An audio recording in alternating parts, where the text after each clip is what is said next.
혹시 한국어랑 일본어에 아주 깊은 비밀이 숨겨져 있다는 거 아셨나요? 오늘 그 얘기를 좀 해볼게요. 자, 여기 한국의 한 고개 이름이 있습니다. 근데 이게 일본어 단어랑 소리가 정말 비슷해요. 우연일까요? 바로 한국의 망우리랑 일본어에서 주변을 뜻하는 마와리입니다. 들어보세요. 망우리, 마와리.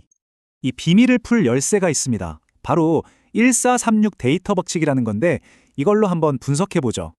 쉽게 말해서 아주 오래전 한국어의 특정 소리가 일본어로 넘어가면서 어떻게 바뀌는지 그 패턴을 알려주는 거예요. 자, 먼저 망우리. 여기서 핵심 소리는 미음, 오, 리을. 아마 빙 둘러싸인 지형을 뜻했을 겁니다.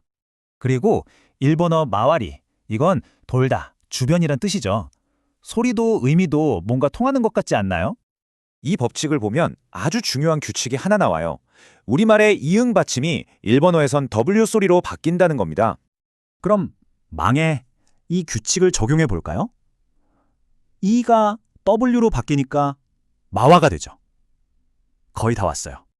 자, 이걸로 망오리랑 마와리가 연결됐죠? 근데 여기서 끝이 아닙니다.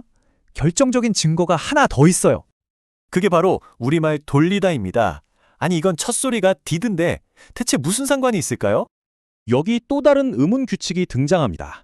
부드러운 입술 소리 미음이 법을 거쳐 뒷같은 단단한 소리로 변할 수 있다는 거예요. 바로 이겁니다.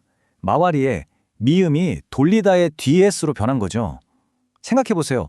맷돌, 물레 다 돌리는 거잖아요. 같은 뿔입니다. 그리고 더 신기한 건 마와리의 리나, 돌리다의 리나, 회전을 뜻하는 리을 소리가 그대로 남아있다는 점이에요. 결국 이 세 단어 망우리, 마와리, 돌리다는 전부 돌다, 둘러싸다라는 하나의 뿌리에서 나온 형제 단어였던 겁니다.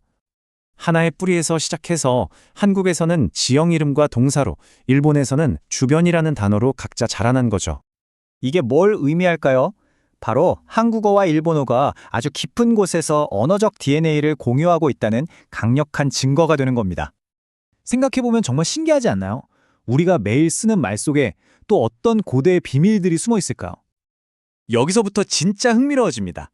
우리말에서 첫 소리, 미음은요, 이상하게도 빙글빙글 도는 이미지랑 아주 깊은 관련이 있어요. 이건 뭐 문법 규칙이라기보다는 아주 오랜 시간 동안 우리도 모르게 만들어진 소리와 의미의 약속 같은 거죠. 가장 대표적인 게 바로 맴돌다예요. 뭔가 제자리에서 혹은 어떤 것 주위를 빙빙 도는 모습, 딱 그 느낌이죠. 이 미음 소리가 마치 그 회전하는 느낌을 이끌어내는 것 같지 않으세요? 맷돌도 한번 볼까요? 이것도 마찬가지죠. 둥근 돌 두 개가 맞물려서 원을 그리면서 돌아가잖아요. 이 단어도 역시 미음으로 시작합니다. 아, 팽이가 맴맴 돈다고 하는 것도 비슷한 맥락이겠네요. 그리고 이 물레를 보면 패턴이 이제 확실해집니다. 씨를 뽑으려고 쉴 새 없이 빙빙 돌아가는 바퀴. 보세요. 맴돌다, 맷돌, 물레, 전부 회전이라는 공통된 움직임을 미음이라는 첫소리로 표현하고 있습니다. 그러니까 이 미음 소리가 돈다, 회전한다는 의미를 나타내는 일종의 신호 같은 역할을 하는 셈이에요. 아주 중요한 실마리죠. 자, 그럼 이 단서를 가지고 본격적으로 미스터리를 한번 풀어보겠습니다. 첫 번째 조사 대상, 바로 망우리입니다. 우리가 아는 이름 말고 그 안에 숨겨진 또 다른 이야기가 있을 수 있습니다. 보통 이렇게들 알고 있죠. 조선 태조 이성계가 이제 근심을 잊었다고 해서 붙여진 이름이라고요. 그런데 많은 지명이 그렇듯이 원래 있던 우리말 이름에 나중에 비슷한 소리의 한자를 가져다 붙이는 경우가 굉장히 많아요. 그래서 나온 게 바로 지형 이론입니다. 실제로 망우리 고개를 가보면 산허리를 이렇게 크게 휘감아 도는 모양으로 길이 나 있거든요. 그러니까 근심을 잊는다는 서정적인 뜻 이전에 산을 빙 둘러서 넘어가는 고개라는 순우리말 이름이 먼저 있었을 거라는 거죠. 바로 이 빙 둘러간다는 지형적 특징, 이게 우리가 앞에서 확인했던 미음, 소리와 회전의 이미지랑 정확하게 맞아떨어지는 겁니다. 망우리의 망이 바로 이 도는 개념에서 왔을 수 있다는 아주 강력한 증거가 되는 거죠. 자, 그럼 이제 퍼즐의 두 번째 조각을 맞추러 일본으로 가보겠습니다. 바로 마와리라는 단어예요. 일본어에서 마와리는 아주 직접적으로 주변, 둘레, 회전 이런 뜻이에요. 예를 들어서 에키노 마와리라고 하면 역 주변이란 뜻이고요. 코시 마와리는 허리둘레를 의미하죠. 아주 명확해요. 이 단어의 뿌리는 마와루라는 동사입니다. 뜻은 그냥 돌다, 회전하다예요. 지구가 돈다 아니면 회전 초밥집에서 초밥이 돈다고 할 때 쓰는 아주 기본적인 단어죠. 여기서는 뭐 숨겨진 의미랄 게 없이 그냥 모든 게 회전을 가리키고 있습니다. 좋습니다. 자, 우리 손에 지금 두 개의 아주 결정적인 조각이 있어요.